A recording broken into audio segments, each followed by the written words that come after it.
Pessoal, e agora que a gente falou um pouco da estupidez humana e de toda a arquitetura cognitiva e como que nós seres humanos tomamos decisão, a gente vai começar a trazer a inteligência artificial e a tecnologia para esse contexto. E para isso, a gente vai falar do modelo das 4 inteligências e qual que tem sido o impacto da inteligência artificial nas funções que se amparam nessas 4 níveis.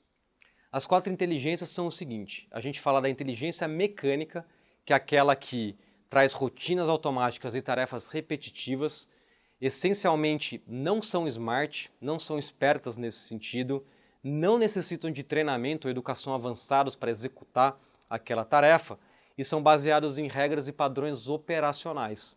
É muito amparado naqueles modelos não probabilísticos, nas regras de Si. Então, esse tipo de inteligência não entende o ambiente e somente responde a ele. E as atualizações geralmente são feitas por humanos e de maneira ad hoc. Então, para aquele algoritmo, para aquele machine learning, para aquele modelo melhorar, depende de um humano fazer a sua atualização. Aqui um exemplo que a gente traz é o site de busca do Google. Então, apesar de ser um modelo matemático e ter uma ponderação de uma modelagem que aparentemente tem uma inteligência, no final os algoritmos eles só identificam os termos da pesquisa e baseado no ranqueamento eles retornam o resultado. Não é uma pesquisa inteligente que entende o conteúdo, é uma pesquisa mecânica que só traz o que você está buscando. Uma inteligência um pouco mais sofisticada do que a mecânica é o que a gente chama de inteligência analítica. Essa inteligência ela processa informação e também aprende com a informação. Ela consegue responder a mudanças no contexto e no ambiente. Além de achar informação, de ser programado para, ela também dificilmente vai cometer o erro 2 vezes seguidas. E aqui, a gente ainda considera esse tipo de modelo, que se ampara nessa inteligência, de inteligência artificial fraca. Aqui a gente está falando de machine learning, de data analytics e assim por diante. Então, ela demonstra uma inteligência, mas ainda não é o que a gente chama de intuição. Aqui um exemplo é que a gente abriu esse módulo, que é o programa Deep Blue do xadrez. Então, o algoritmo que o sistema utilizava, ele respondia às regras e também aos movimentos do outro oponente. Mas ele, obviamente, não tinha a intuição. Ele só tinha as regras já codadas e aprendia e respondia conforme o jogo ia acontecendo. Um nível mais sofisticado de inteligência, a gente a chama da inteligência intuitiva. Então essa aqui ela age criativamente e ajusta de maneira inovadora. Ele expressa entendimento do contexto, a tomada de decisão ela é mais racional, e aqui já é considerada uma AI forte, que a gente chama na literatura, porque ela já demonstra a flexibilidade como um ser humano. Diferente da analítica, dificilmente esse modelo baseado na inteligência intuitiva vai cometer o mesmo erro 2 vezes. Aqui a gente traz como exemplo as largas linguagens, como o ChatGPT ou o Watson da IBM, e aqui elas começam a responder perguntas como um ser humano faria. Por exemplo, alguém que é especialista e lê uma literatura consegue resumir os principais pontos para outra pessoa quando perguntado. O ChatGPT já consegue fazer isso. E a inteligência mais sofisticada é a inteligência empática.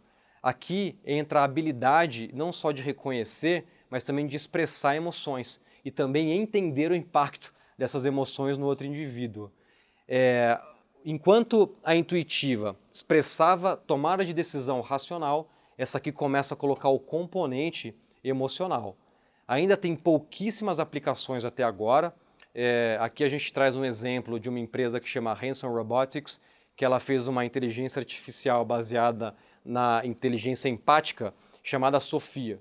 Ela, até como uma ação de relações públicas, eles conseguiram a primeira robô que é cidadã de uma nação, que é da Arábia Saudita. E aí, gente, só para exemplificar essas 4 inteligências em algumas funções de serviço, para vocês entenderem o que a gente quer dizer, do nível de sofisticação mais baixo, que é a mecânica, para o mais alto, que é a empática. Então, a gente trouxe aqui alguns exemplos, vamos explorar um atendente de call center. O que é uma inteligência mecânica? É aquela resposta padronizada que o atendente de call center dá para um problema corriqueiro. Qual que é a analítica? Além dessa resposta padronizada, ele também é capaz de analisar o problema dos consumidores, entender as causas raízes. Qual que é a intuitiva? Ele entende o porquê da reclamação. Então, em que contexto que o cliente ele está inserido. E qual que é a empática? Esse atendente é capaz de acalmar esse cliente através de palavras, entender que a sua resposta vai ter impacto emocional nele ou nela. Então perceba que são inteligências ordinais, no sentido de elas têm uma hierarquia de sofisticação, mas elas ocorrem de maneira paralela. Uma não substitui a outra, elas todas acontecem ao mesmo tempo.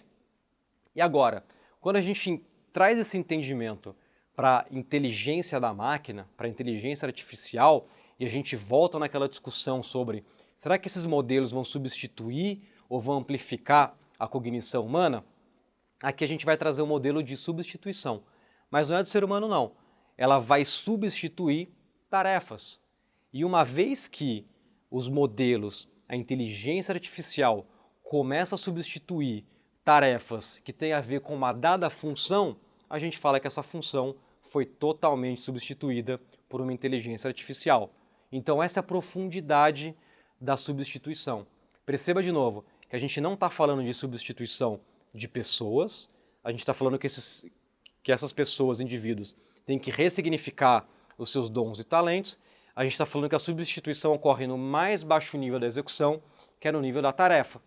E conforme ela vai agregando e automatizando e melhorando o output dessas tarefas que compõem uma função, ela substitui a função como um todo. No exemplo 2 aqui, uma função que só a tarefa 3 foi substituída. A função se mantém ainda parcialmente com o ser humano.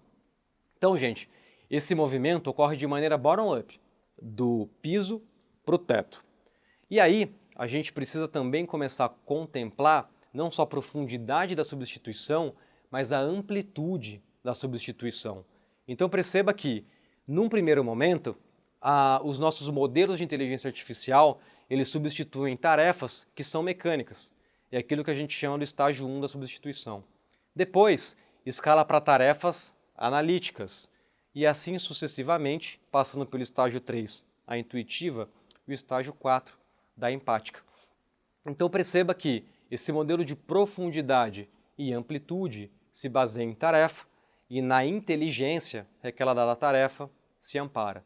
Então, pessoal, por que nós fizemos questão de trazer essa temática sobre as 4 inteligências e esse modelo de profundidade e amplitude de substituição? Porque é importante nós termos a consciência que quanto mais essas inteligências basais vão sendo substituídas no nível da tarefa pela máquina, pelos modelos, mais a inteligência subsequente aumenta de importância.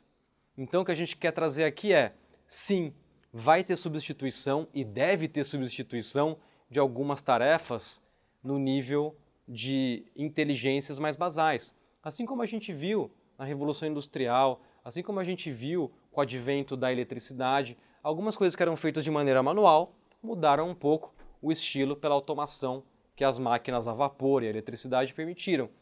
Mesma coisa para a inteligência artificial. E aqui o grande ponto que a gente gostaria de destacar é que conforme isso vai acontecendo, as inteligências subsequentes vão aumentando exponencialmente de importância. Qual que é o takeaway de tudo isso? Que tudo aquilo que fazia a gente ser humano vai ser cada vez mais valorizado em sermos humanos. Então olha só esse modelo proposto pelo Huang. No estágio 1, os modelos e a inteligência artificial, ela toma as tarefas que se amparam na inteligência mecânica. Então, é isso que a gente mais viu recentemente com os RPAs e as pequenas automações nas nossas empresas. Aqui o benefício óbvio é a consistência e o menor custo para a empresa. Nesse estágio, as capacidades analíticas do ser humano aumentam exponencialmente em comparação a como eram, assim como a intuitiva e a empática também. Num segundo momento, a gente já está começando a ver mais esse cenário na inteligência artificial, ela começa a substituir as tarefas no nível da inteligência analítica. De novo, esse movimento está começando e ele vai escalar, mas ainda em menor escala do que a mecânica.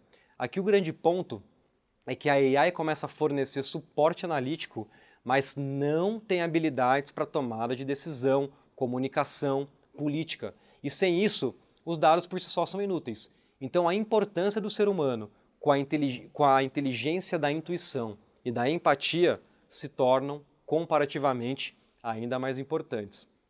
No cenário 3, que a gente ainda não tem visto, mas está começando a tomar forma, ocorre a substituição de tarefas no nível de inteligência intuitivo. E aqui, obviamente, vem aquelas reconhecimento de imagens, a gente já começa a ver isso no setor médico, diagnóstico de doenças, propostas de tratamento através de uma previsibilidade e predição baseado num pool de outros pacientes. Então a gente já começa a ver, mas ainda assim a inteligência da empatia e do ser humano continua sendo exponencialmente mais importantes. Gente, o grande takeaway aqui é reforço. Tudo aquilo que nos faz ser humanos cada vez mais toma mais importância. Então a nossa capacidade de como transitar e conectar com pessoas, nossa capacidade de comunicação, nossa capacidade de empatizar, nossa capacidade de leitura de cenário, contexto, cultura, vai agregar e muito essa simbiose, essa sinergia entre ser humano e máquina. Então aqui a grande conclusão dessa frente das 4 inteligências é que, poxa, exercitem a capacidade de vocês de julgamento e tomada de decisão. Muitas das decisões, como a gente viu, devido às heurísticas e vieses, elas precisam de insights que vão além dos dados em si. Então, esse conhecimento que vocês aportam de entendimento político, entendimento da cultura organizacional, o seu julgamento ético, ele só vai enriquecer a tomada de decisão que já foi automatizada. Então, essa no final é a essência do valor humano do ambiente organizacional. É aportar essa experiência, essa leitura do contexto para decisões críticas no negócio. A outra conclusão, gente, trate a AI como amiga. Assim, quem ainda está naquele racional de que ela vai me substituir e não ampliar a minha cognição, já perdeu o jogo. Então, entenda que com o seu aparato humano, junto com o que a máquina pode destravar, você pode tomar decisões superiores. Lembre-se lá do estudo que os professores de Harvard fizeram na consultoria. Isso já está acontecendo. Então a AI, gente, é um assessor sempre disponível e que não sofre burnout. A ideia também é nós começarmos a trabalhar mais como designers. Então, nesse mundo, a criatividade sim é importante, mas o como você conecta a criatividade dos outros é mais importante ainda. Lembre-se do que a gente viu em estratégia, que é como que eu entendo e extraio um valor de dados e de sistemas e trato aquilo como ativo proprietário em que nenhuma outra empresa faz, mas só eu, que de maneira criativa, consegui construir em cima daquelas ideias conjuntas da minha empresa. Então aqui pensamento crítico, visão de produto, experimentação são chaves para você transitar nesse oceano.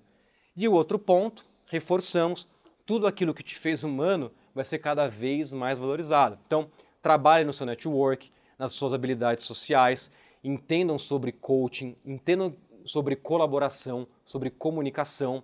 Isso vai continuar sendo cada vez mais importante no ambiente de trabalho. E é isso que vai adicionar, junto com esse aparato que vocês estão tendo aqui no IA Translator, de aparato técnico, é isso que vai destravar vocês para esse mundo exponencial e se diferenciar como um profissional da Revolução 4.0.